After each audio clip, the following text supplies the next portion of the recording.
Warhammer 40 000. Les fantômes de Gaunt. 30 cm d'acier. De Dan Abnett. Lu par Philippe Bassot.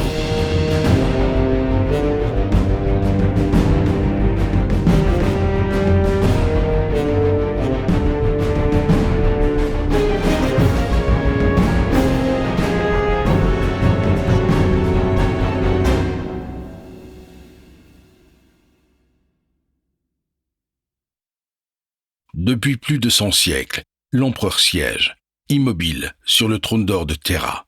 Il est le maître de l'humanité. Grâce à la puissance de ses armées innombrables, 1 million de mondes résistent aux ténèbres. Seigneur charognard de l'Imperium, il n'est qu'une carcasse en décomposition, maintenue en vie par les merveilles du Moyen-Âge technologique et les 1000 âmes qui lui sont sacrifiées chaque jour afin que la sienne puisse continuer de brûler.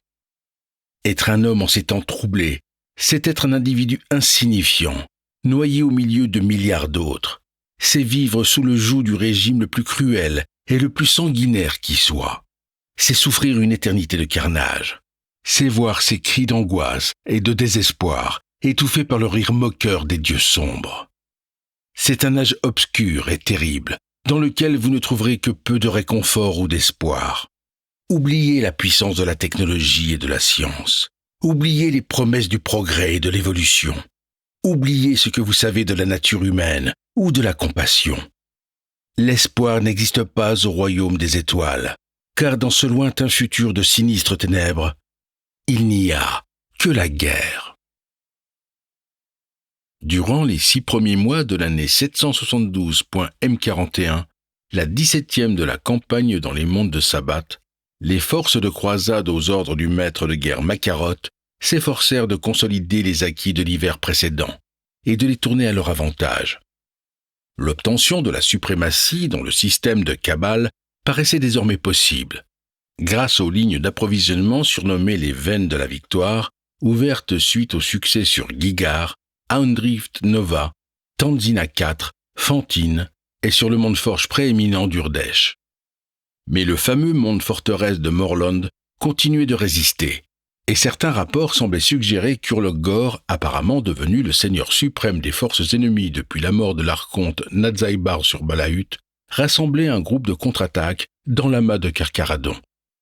Dans le même temps, sur son flanc tourné vers l'intérieur du secteur, la croisade impériale contestait le terrain à des hostes renégats commandés par Anaquanarsek, Shebol Main Rouge et Enoch Inokenti, 3 des chefs de guerre les plus efficaces de Gor.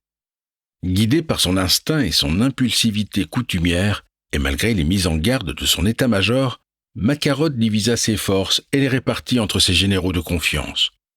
La 9e armée de croisade, confiée au seigneur militant Hummel, fut envoyée vers Enotis afin d'y briser l'emprise des troupes de Sek. Les 8e et 6e armées, commandées par le général Kelso et le maître Vigom du chapitre de la Silverguard, furent dirigés vers le groupement stellaire de Khan pour y poursuivre Inokenti, tandis que la 7e armée du maréchal Blackwood s'enfonçait profondément dans l'intérieur du secteur, vers Belchir Binari et Alpha Madrigo. Le seigneur général Bouledine, à la tête de la 2e armée, fut chargé de tenir et de protéger les lignes d'approvisionnement jusqu'à Urdesh. Makarot en personne pressait de l'avant avec la 1re, la 3e et la 4e, pour renouveler l'offensive vers Morlond, et selon ses propres termes, aller attraper Gor sur ses propres arrières. De nombreuses voix se levèrent pour émettre leurs objections, les commandants de la flotte en particulier, estimaient que Makarot n'avait survécu à son pari risqué dans le système de Cabal que grâce à une chance insolente, et le voyaient à présent les faire courir les mêmes risques à une plus grande échelle encore. Certains généraux exprimèrent leur mécontentement de ne pas avoir reçu la direction d'une des armées. Van Voigt, pour n'en citer qu'un, avait espéré recevoir le commandement de la 5e, laquelle avait pour tâche d'assurer l'arrière-garde de l'offensive de Makarot et fut confiée à Lusheim. Au lieu d'elle, Van Voigt reçut un effectif de brigade nominalement rattaché à la 5e armée et fut envoyé sur Aexé Cardinal, une planète impériale qui avait résisté à la domination des mondes de Sabbath par le chaos. Lui revint la tâche peu enviable d'y débloquer une guerre terrestre qui faisait rage depuis 40 ans. Extrait de l'histoire des récentes croisades impériales. Prologue. On peut faire confiance à un ex-égard dans 3 domaines. Faire l'amour, faire la guerre et rendre grâce à l'empereur. Des 3, c'est à la guerre que nous sommes le mieux exercés. Nous nous battons depuis 40 ans. À mon avis, vous admettrez que nous nous sommes fait la main. Léonide Feb Crefuel, grand César d'Aix-et-Garie. Brunsgat s'étendait autour de lui comme un rêve malordonné. Le long trajet en train l'avait fatigué, et à mesure qu'il avait voyagé vers l'ouest, le temps était devenu de plus en plus gris et humide. La broche de son fémur lui faisait mal. Il tenta de s'en distraire en passant à nouveau les dépêches en revue, mais l'arrière de la limousine était trop sombre. Au lieu de cela, il s'enfonça dans la banquette, les 2 mains croisées sur son ventre, et regarda défiler la ville. Le crépuscule approchait. Le long des strass, les lampadaires commençaient à luire d'une lueur ambrée sous leurs capuchons de verre dépoli. Dans 20 minutes, leurs ampoules seraient devenues de petites étoiles d'un blanc de perles. Au sud, l'eau qui tombait à verse troublait et assombrissait le ciel, sous des nuages amoncelés au-dessus du district commercial et des docks. La limousine, noire et brillante comme un godillot ciré, était une vieille Ampara Furioso, aussi solidement construite qu'un Lehman Russ. Un petit fanion claquait de chaque côté de l'effigie d'un beige bondissant planté au-dessus du rictus de chrome de la calandre. À gauche, le drapeau bleu et or de l'État, à droite, l'or, le blanc et le magenta de l'Alliance d'Aexé. Il parvenait à peine à entendre le moteur de 8 litres tant la carrosserie et la garniture des banquettes étaient épaisses. Néanmoins, l'oscillation des essuie-glaces crissait toutes les 10 secondes en lui évoquant des ongles sur un tableau noir. La voiture traversa la Kongressplatz, passa sous l'ombre de la porte du César où s'amoncelaient des piles de couronnes de fleurs rouges et remonta le long de la colonnade des pêcheurs vers les 3 Pitiés. Quick, quick, quick, insistaient les essuie-glaces. Ils s'arrêtèrent au feu des 3 Pitiés, et le courant de circulation venu du sud passa devant eux. Les motards d'escorte mirent chacun une botte à terre pour soutenir leurs engins. La climatisation de la limousine ne semblait brasser que l'air chauffé par le moteur. Il se pencha en avant et tritura la molette, sans s'apercevoir d'un quelconque changement appréciable. « Il y a un problème avec le chauffage ?» demanda-t-il. Le chauffeur abaissa l'écran de séparation opaque. « Je vous demande pardon, sire ?»« Le chauffage. Il est en marche, sire. Et justement, pourriez-vous le couper ?»« Bien entendu, sire. » L'homme fit un ajustement sur les boutons du tableau de bord. « Est-ce mieux ?» Ce n'était pas mieux. D'une pression du pouce, il abaissa la vitre de sa portière et laissa entrer les odeurs fraîches de la pluie sur la ville, une senteur de macadam et de béton mouillé. Il entendait maintenant les moteurs, quelques coups de klaxon lointains.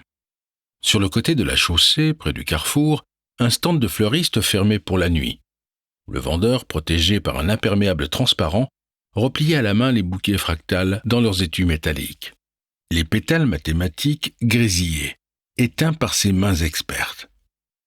Certaines des fleurs avaient ce rouge particulier qui lui fit sentir son rythme cardiaque s'accélérer. « Pas maintenant. Non, pas maintenant. » Il ferma les yeux, avala sa salive, en essayant de calmer sa respiration de la façon dont le médecin le lui avait appris. Mais la poche de Seiberg n'était toujours éloignée que d'un battement de cœur. Les éclairs, la boue, les engins cuirassés, les mares emplissant les cratères d'obus, et le rouge. Le rouge!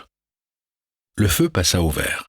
Ils s'engagèrent au nord, les motos d'escorte prirent de l'avance sur la voiture en décrivant un arc large dans la lueur de leurs gyrophares. « Est-ce que tout va bien, sire ?» s'enquit le chauffeur. « Oui, je vais très bien. Tout va très bien. » Il remonta la vitre en la laissant à peine entr'ouverte. Le mont Césari se dressait devant eux, dominant la ligne des toits, ridiculisant même les plus hautes des tours et des flèches de Brunsgat. Ils grimpèrent les méandres de la route et se rangèrent sous un auvent de verre une fois la poterne franchie. « Vous êtes prêts, sire ?»« Oui, dit-il, et il sortit. une jeune ordonnance militaire était venue lui ouvrir la portière. Sous le règne des plus illustres Césars, les généraux arrivaient dans Brunsgât par la porte de la forteresse, en grande pompe, sur des chars de guerre sertis de joyaux et tirés par des strottides à la longue foulée. Ces temps étaient depuis longtemps révolus, mais le protocole exigeait qu'il prît place dans un de ces chars pour le franchissement solennel des derniers mètres. Un escadron de hussards attendait aux côtés de l'attelage. Les strottides, qui faisaient partie des derniers représentants de leur espèce déclinante, étaient des animaux hauts de 20 paumes, énormes et fiers, au bec massif et au plumage épais. Il repensa aux spécimens efflanqués et galeux, dont devait se contenter la cavalerie du front. Il se hissa sur la plateforme du char, son porte-document coincé sous le bras, et le chef de la formation des hussards fit avancer les volatiles d'un léger coup de cravache. Quand ils se mirent au petit galop, leurs griffes noires taillées net arrachèrent quelques étincelles au pavé détrempé. Les oiseaux de combat entraînèrent le char sous l'arche d'entrée du mont Césari et s'arrêtèrent au porche ouest du palais, devant une longue allée de lumières électriques, sous une voûte de verre teinté. Les officiers du banc de Césari attendaient là en uniforme complet, les plumes de strottides pointant de leurs shakos. Ils portaient de volumineux pantalons de soie verte, dont les hanches démesurées étaient liées à leurs poignets par des chaînes en or, et le saluèrent en donnant l'impression d'étendre leurs grandes ailes émeraudes en son honneur. Il mit pied à terre, paya l'orige en lui glissant rituellement la pièce d'un scuto qui lui était due, et remonta le long tapis bleu, l'attaché-caisse à la main. Sir Kido Fepstopen, le chambellan du grand César, qui l'attendait sous les vitraux du portique, sépara les pans de velours noir de ses robes doublées d'hermine et fit sur sa poitrine le salut de l'Aquila. « Bienvenue, monsieur le comte, le César vous attend. » Il suivit Soten dans un long couloir aux murs décorés d'un papier peint à motif héraldique et au travers d'un salon où pendaient des lustres phénoménaux, jusqu'à la chambre d'audience dont des hallebardiers du banc de Césari leur ouvrirent les portes. Soten s'inclina. « Monseigneur, annonça-t-il, le comte Jaco Boussard Febgolke, commandant en chef des forces de l'Alliance d'Aexé, attend votre bon plaisir. » Le grand César, Léonide Feb-Crefuel, se leva de son canapé. Il l'avait attendu près du feu, protégé de sa chaleur directe par un écran de fonte ajouré. Par d'autres portes, ouvertes de l'autre côté de la pièce, le comte distinguait un rassemblement de silhouettes et entendait teinter leurs verres. Le César était habillé de son uniforme d'or cérémoniel, broché de fils d'argent et de diamants, sous un manteau en peau de beige. C'était un petit homme trapu, au visage rougeau, avec une ample bouche humide et une fine moustache grise. « Comte Golke, c'est un plaisir, comme toujours, » dit-il. « Vous me faites honneur, ô grand César. Soyez le bienvenu. Prenez un rafraîchissement. » Un serviteur aux implants de métal noir arriva à leur côté, en apportant un plateau de boisson. Golke y prit un petit verre d'amas sec et se mit à le siroter. Il possédait lui-même plusieurs résidences, dont un schloss dans les provinces orientales, et pourtant, la magnitude de l'architecture du mont Césari l'effrayait presque. Les voûtes étaient si hautes, les fenêtres si élancées. Des bannières de soie bleue et or, longues de 30 mètres, pendaient au mur. Sur chacune s'étalait le beige bondissant des armoiries à Exégard. Chaque mois depuis 4 ans, Golke était venu au palais y délivrer son rapport sur la guerre, et le palais n'avait de cesse de l'impressionner. « Si vous avez des convives, je pouvais attendre, monseigneur. » Il désigna les silhouettes de la salle adjacente. « Non, non, d'ailleurs, nous allons les rejoindre. Il y a là des personnes à qui je veux vous présenter. » Golke aurait souhaité demander qui étaient ces personnes, mais il percevait que le grand César d'Aexégari était d'humeur professionnelle, la même que lorsqu'ils s'étaient rencontrés une semaine avant la poussée sur Repel et Seiberg. « Il s'apprête à me donner des instructions et il sait qu'elles ne vont pas me plaire, » songea-t-il. « Pitié, pas un autre Seiberg. » Golke posa son verre. « Voulez-vous mon rapport, monseigneur ?» Le César hocha la tête.